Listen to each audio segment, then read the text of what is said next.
സൂറത്തുൽ ഇഖ്ലാസ് നമ്മളൊക്കെ നിരന്തരമായി പാരായണം ചെയ്യുന്ന ഇല്ലെങ്കിൽ പാരായണം ചെയ്യേണ്ട ഒരു സൂറത്താണ്. ഇത് നമ്മൾ പാരായണം ചെയ്യുമ്പോൾ ശ്രദ്ധിക്കേണ്ടത്, മിക്ക ആളുകളും വേഗത്തിൽ ഓതി പോകുമ്പോൾ ഓരോ ആയത്തും നിർത്താതെ സ്പീഡിൽ ഇങ്ങനെ ഓതിപ്പോകുന്നത് കാണാം. അതായത് ഖുൽ ഹുവല്ലാഹു അഹദ് അല്ലാഹു സ്വമദ് ലം യലിദ് വലം യൂലദ് വലം യകുൽ ലഹു കുഫുവൻ അഹദ് എന്ന് ഒറ്റ ശ്വാസത്തിൽ അങ്ങ് ഓതിപ്പോകാം. ഇങ്ങനെ ഒറ്റ ശ്വാസത്തിൽ ഓതുന്നത് കൊണ്ടൊന്നും പ്രശ്നമില്ല.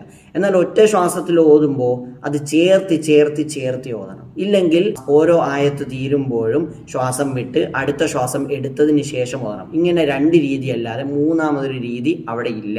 അതായത് ഒന്നാമത്തെ രീതി നമ്മൾ കട്ട് ചെയ്ത് ഓരോ ആയത്തും നിർത്തി ശ്വാസം വിട്ട് അടുത്ത ശ്വാസം എടുത്തതിന് ശേഷം ഓതുന്ന രീതി.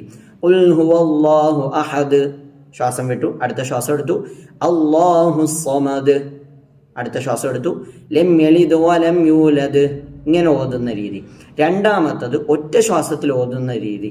അതായത് ഖുൽ ഹുവല്ലാഹു അഹദുനില്ലാഹു സ്വമദു ലം യലിദ് വലം യൂലദ് വലം യകുൽ ലഹു കുഫുവൻ അഹദ്.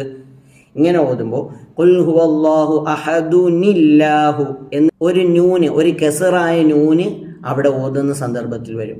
അതുപോലെ അല്ലാഹു സ്വമദു എന്ന് ദാലിന് ലമ്മ് ചെയ്യണം.